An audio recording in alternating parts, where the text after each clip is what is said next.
Bonjour à toutes et à tous et bienvenue sur cette chaîne YouTube qui s'intéresse aux religions au travers du prisme de la science et de la science uniquement. Aujourd'hui, on va s'intéresser à une question qui peut paraître un petit peu étonnante. Est-ce que les personnes qui pratiquent, et j'insiste, qui pratiquent, pas qui croient, qui pratiquent une religion ont une espérance de vie plus ou moins élevée ou peut-être même identique aux personnes qui ne pratiquent pas de religion? Alors, c'est un domaine un champ de recherche qui est assez fourni depuis assez longtemps et avec des données acquises de la science tout à fait sérieuses, tant en termes de méthodologie, de nombre, et avec un consensus qui semble difficile, comment dirais-je, à bousculer. Il semble bien établi ce consensus et il pourrait vous étonner. Alors, on va, comme toujours sur cette chaîne, regarder des articles scientifiques ensemble. Encore une fois, ici, on ne rentrera pas dans les détails de tous les articles puisque l'état actuel des connaissances est solide, solidifié. Il y a un consensus sur le résultat, sur quelle est la réponse à cette question. Donc, on va plutôt s'intéresser, comment dirais-je, au pourquoi, aux détails, comment ça se fait qu'on a ce type de résultat bien établi aujourd'hui. Alors, on ne va pas chercher, alors vous savez, sur cette chaîne, on s'intéresse, on a une fenêtre de lecture qui est très scientifique, et donc on ne va pas dire, bah voilà, si les gens vivent plus longtemps ou moins longtemps, c'est parce que Dieu les récompense ou Dieu les punit d'être des bons pratiquants ou des mauvais pratiquants. On ne va pas dire, bah ça prouve que telle religion est vraie ou pas vraie. On n'a pas besoin de ces hypothèses-là. Donc, de toute façon, des hypothèses non vérifiables. On ne peut pas vérifier scientifiquement que Dieu, au sens où les religions le décrivent, existe, et on ne peut pas vérifier que telle ou telle religion est vraie. Scientifiquement, ça n'a d'ailleurs pas vraiment beaucoup de sens, à vrai dire. Mais de toute façon, on ne va pas rentrer dans ce type d'hypothèse sur cette chaîne. Donc, on va regarder ensemble les articles si vous voulez. Encore une fois, on va passer assez rapidement parce que sur chaque article, parce que j'en ai mis 7, 6 ou 7, parce qu'en fait, encore une fois, bon, le consensus étant solide, bon, il n'y a pas besoin de rentrer dans les détails. Alors, on va tout de suite rentrer dans le vif du sujet. Oui, les personnes qui ont une pratique religieuse vivent plus longtemps que les personnes qui n'ont pas de pratique religieuse, toutes choses étant égales par ailleurs, c'est-à-dire en corrigeant les facteurs habituels de mortalité et de morbidité qui sont connus. Par exemple, évidemment, que si dans une population, il y a 100% de gens qui ont un cancer en phase terminale, dans une zéro, bah, c'est difficile de les comparer, donc il faudra pondérer évidemment ce jeu-là. Alors, ça ne sera même pas possible, à vrai dire, mais c'est jamais aussi caricatural. Vous comprenez que si dans la population des gens étudiés qui pratiquent, il y a 20% plus de cancer, bah, c'est sûr qu'il va falloir prendre en compte cet élément-là. Donc, ces chercheurs vont bien sûr pondérer ces gens sérieux, qui prennent au sérieux, vont bien sûr pondérer leur analyse avec un certain nombre de stratifications, de modifications, de coefficients correcteurs, on va dire, pour s'assurer que les populations, entre guillemets, ce qui reste comme différence ne peut être expliqué que par la pratique religieuse. Alors, encore une fois, on verra à la fin ce que ça veut dire, quels sont les déterminants qui amène cette pratique religieuse à être protecteur pour l'espérance de vie et à augmenter l'espérance de vie. On en parle à la fin, mais d'abord, voilà, quelques articles avec des références pour ceux que ça intéresse, qui pourront aller vérifier, bien évidemment. Mais encore une fois, je vous dis, le consensus, il est vraiment solide. Les données, c'est de l'épidémiologie, on connaît les méthodologies d'épidémie depuis longtemps, on sait corriger les facteurs confondants. Bon, voilà, il faut être raisonnable. Globalement, il y a une espérance de vie plus élevée. Donc là, ici, c'est donc, encore une fois, j'insiste, hein, c'est religious service attendance, c'est-à-dire que les gens qui physiquement vont, par exemple, prier dans leur synagogue, dans leur église, dans leur mosquée, dans leur ce que vous voulez. Hein. Donc, c'est des gens qui pratiquent une religion, ici, c'est des adultes, et on essaie de voir, dans une étude prospective de cohorte, si effectivement ils auront une espérance de vie plus élevée. Et donc là, on se rend compte que oui, c'est le cas ils ont voilà, morbidité qui est plus faible. Ils ont aussi, euh, comment dirais-je, sur le plan psychologique, une sorte de, on pourrait dire, de risque inférieur, on va dire. Donc voilà, c'est une étude tout à fait, encore une fois, hein, dans ce qui est attendu en termes de résultats depuis maintenant très longtemps, à vrai dire. Donc là, ici, c'est une étude en Suède, dans le sud de la Suède, voilà, qui trouve encore une fois les mêmes résultats voilà, sans surprise, hein, c'est presque ennuyeux. Ici, dans PLOS ONE, une étude sur les hommes noirs âgés. Donc, en fait, si vous voulez, en science, on essaie de fonctionner par entonnoir, c'est-à-dire que d'abord, on va regarder le global, et ensuite, quand mon global est acquis, c'est-à-dire, oui, les personnes pratiquant une religion, comment dirais-je, ont une espérance de vie plus élevée, on va essayer de rentrer dans le détail. Alors, le détail du pourquoi, mais aussi on va essayer de catégoriser. Donc là, par exemple, bah, on va s'intéresser, donc tout à l'heure, c'était les Suédois, là, on va s'intéresser aux personnes noires, américaines, âgées. Et on va voir si c'est aussi vrai dans cette sous-population. Donc, on va essayer de regarder plein de sous-populations pour voir si bah, ce qu'on a vu au global est vrai. Donc, bon, alors, il n'y a pas, encore une fois, désolé, on ne va pas faire de faux suspense, c'est vrai tout le temps, voilà. Enfin, tout le temps, tout ce qui a été testé, raisonnablement testé. Et vous allez comprendre pourquoi c'est vrai tout le temps, ou presque tout le temps, parce qu'encore une fois, les déterminants, ce qui amène les gens qui pratiquent une religion à vivre plus longtemps, bah, il n'y a pas de raison que si on est noir, suédois ou je ne sais quoi, ce soit franchement différent, sachant qu'on peut être noir et suédois. Euh, alors, donc ici, ouais, une étude bah, qui trouve les mêmes résultats chez les Noirs américains. Là, ici, en l'occurrence, c'est une population assez précaire de mémoire dans l'étude. Euh, ici, une étude sur les Blancs âgés, enfin, c'est pardon, les Européens âgés, qui sont en majorité, en l'occurrence, blancs dans cette étude de mémoire. Euh, voilà, même résultat, hein, encore une fois, même résultat. Il y a une protection qui est statistiquement significative, mais aussi cliniquement significative. C'est-à-dire que la différence, c'est pas je gagne 1 heure d'espérance de vie sur ma vie. Non, c'est pas je diminue de 0,001% mon risque de mourir dans les 5 ans. Non, c'est nettement plus significatif que ça. Euh, donc ici aussi, un auteur que j'aime beaucoup, une étude qui commence à s'intéresser plus au pourquoi du comment, avec une analyse génétique, etc. Et alors voilà, moi, c'est ces deux dernières études où je voudrais un petit peu plus rentrer dans le détail.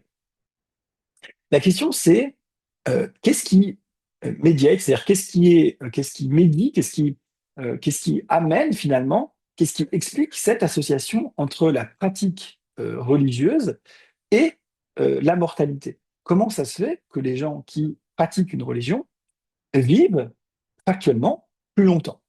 Alors qu'on a, encore une fois, corrigé les choses dont on sait qu'elles sont très importantes pour l'espérance de vie. Par exemple, si la personne est cardiaque, si la personne a une maladie Alzheimer, si je ne sais pas quoi, je sais pas quoi. Ça a été corrigé en amont.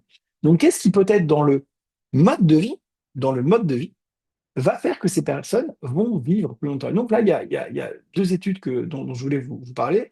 Celle-ci, encore une fois, je vous le montre pour vous ayez des références, vous allez regarder si ça vous intéresse, et celle-ci, qui vont essayer de comprendre pourquoi les gens qui pratiquent une religion activement vivent plus longtemps que les autres, toutes choses étant égales par ailleurs. Eh bien, évidemment, vous l'avez compris, c'est à cause de leur mode de vie, et en particulier dans leur mode de vie, les choses les plus essentielles, les plus fondamentales, c'est la diminution du stress. Vous savez, le stress, c'est mauvais en général, tout le temps. Évidemment, bah, quand on a beaucoup, c'est pire que quand on n'a pas beaucoup. Il y a un effet dose, il y a un effet fréquence aussi, bien sûr.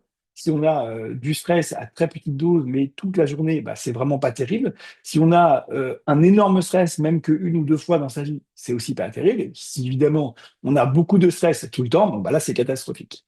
Donc le stress en général, c'est un ennemi de la santé des mammifères en général, peut-être même d'autres espèces, je ne sais pas, mais des mammifères. Et bah, plus on en a, plus on a une espérance de vie limitée.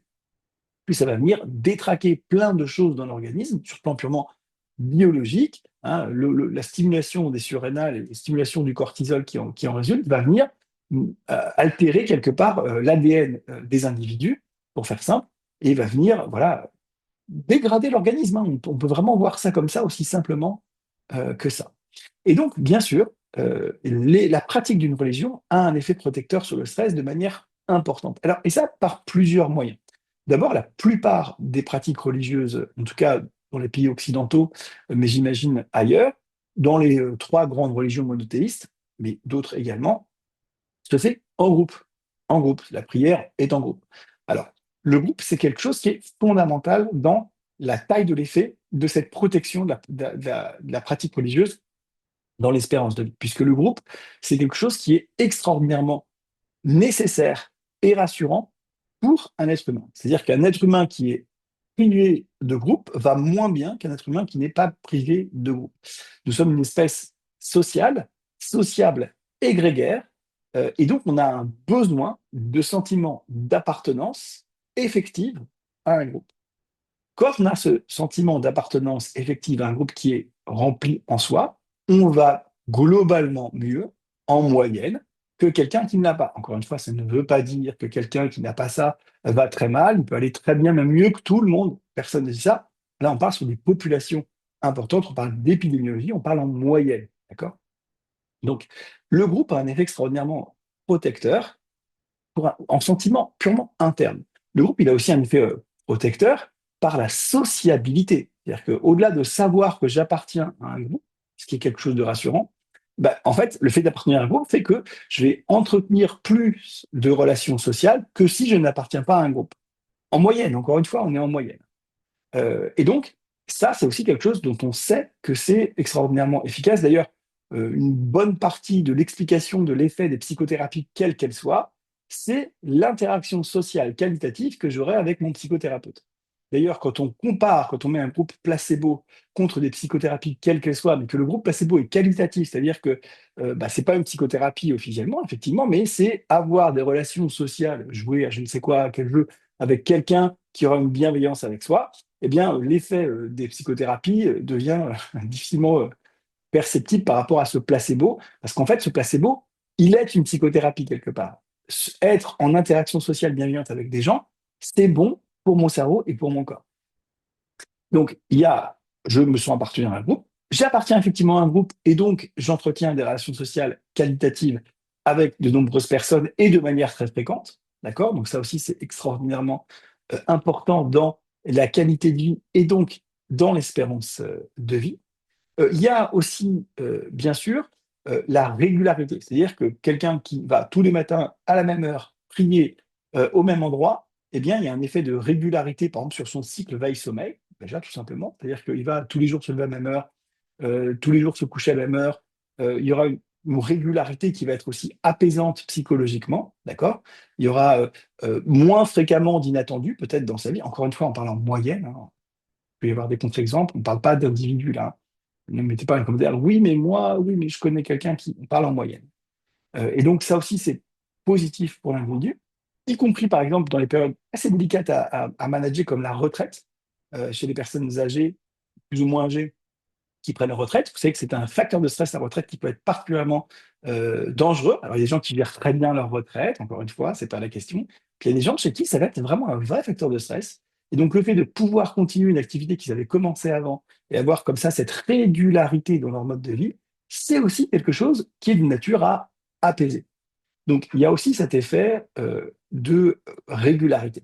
Il y a aussi, bien sûr, les interdits. La plupart des religions abrahamiques, encore une fois, le judaïsme, la chrétienté et l'islam, interdisent à leurs pratiquants eh bien, des choses qui sont de nature à prendre des risques, hein, clairement. Donc, bah, voilà, effectivement, chez, par exemple, les musulmans, il y a une interdiction de boire de l'alcool. L'alcool, c'est vrai que c'est pas extraordinaire. Donc, les gens, en général, qui pratiquent l'islam plus que d'autres, en général, vont avoir tendance peut-être à plus respecter cet interdit. Donc, ça va aussi, bien sûr, avoir un impact. Bref, il y a tout un nombre important de conditions, de règles, parfois plus ou moins incompréhensibles. Parfois, on a l'impression que c'est un peu Jacques Addy a dit que les pratiquants vont plus fréquemment respecter que d'autres personnes. Donc, il y a aussi un mode de vie qui va pouvoir expliquer cette diminution du stress. Il y a aussi, bien sûr, le sens à la vie. C'est-à-dire que les personnes qui pratiquent une religion vont plus fréquemment que les autres trouver un sens à leurs problèmes du quotidien ou alors choses positives du quotidien. Quand ils ont un problème, ils vont plus fréquemment que les autres pouvoir poser des mots et mettre du sens dessus et donc diminuer le niveau de stress. Par exemple, ils vont dire c'est une épreuve de Dieu, c'est une preuve d'amour de Dieu parce que c'est une manière de me tester. Et de toute façon, Dieu me protège, Dieu est là pour m'aider. Et donc, ces choses-là, qui sont bien sûr, encore une fois, absolument pas démontrables scientifiquement, mais qui, dans la tête du pratiquant, du croyant parfois, mais surtout du pratiquant, sont présentes, eh bien, va permettre, encore une fois, très mécaniquement, de diminuer le stress face à un événement bah, donc stressant ou négatif. Bon, on pourrait comme ça multiplier hein, les explications, mais globalement, retenez que le cœur de la machine, c'est la diminution du stress, l'amélioration du mode de vie et de la qualité de vie. Et donc, c'est important à comprendre parce que même si, bien évidemment, ça ne prouve pas ni l'existence de Dieu, ni a fortiori la véracité d'une religion, puisque c'est vrai pour toutes les religions, et c'est même vrai pour toutes les philosophies pratiques. Encore une fois, il faut qu'il y ait de la pratique quand même. C'est-à-dire que par exemple, le yoga, par exemple, la pratique concrète du yoga a un effet qui n'est pas d'une telle intensité, mais qui a quand même un effet sur l'espérance de vie, sur la qualité de vie des individus. Donc, quand il y a comme ça une pratique, alors, je sais certains considèrent le yoga, je crois, comme une sorte de religion ou de philosophie. Donc, est-ce qu'on pourrait rentrer ça dans les religions? Je ne sais pas. Ça concerne de façon, en termes de proportion dans le monde occidental, un peu moins de personnes que les trois grandes religions monothéistes. Mais, et puis même, quoi, enfin, combien même, à vrai dire, on s'en moque. En tout cas, tout ça pour vous dire que la pratique d'une religion est un facteur très important pour l'espérance de vie. C'est démontré scientifiquement. Une personne qui vous dirait le contraire sortirait du consensus scientifique. On a tout à fait le droit de sortir du consensus scientifique. C'est pas du tout un problème. Chacun fait exactement ce qu'il veut et pense ce qu'il veut. On peut dire que la Terre est plate, hein, même si elle est sphérique. Mais bon, on peut le dire. Il n'y a pas de problème. Je veux dire, chacun pense ce qu'il veut. Mais de fait, la pratique d'une religion est un élément protecteur pour l'espérance de vie et c'est grandement médié par le stress et les à côté du stress, on va dire. C'est le consensus, il faut faire avec et ça a aussi une conséquence sur peut-être, j'espère, la société, les personnes qui peut-être ont appris cette information-là qu'ils n'avaient pas, eh bien, peut-être d'avoir un œil un peu différent sur la religion, sur les religions, à vrai dire, encore une fois, en général, et se dire que bah, peut-être que tous ces gens un peu étranges qui croient, qui en plus pratiquent, ce qui est quand même un peu étrange, encore une fois, dans notre société française en particulier, bah, peut-être qu'ils y trouvent quelque chose qui n'est pas si fou, à vrai dire, même si ça peut paraître franchement très très étrange, bah, c'est peut-être pas si fou et si illogique, puisque on voit que les déterminants qui expliquent l'augmentation de l'espérance de vie sont des choses très humaines, très naturelles et très positives. Voilà, écoutez, j'espère que ça vous aura intéressé. Surtout, surtout, n'oubliez pas de vous abonner, de partager, de liker. Quand vous vous abonnez, de mettre la petite cloche sur toutes les notifications. Et puis moi, je vous dis à très bientôt dans une prochaine vidéo. Au revoir.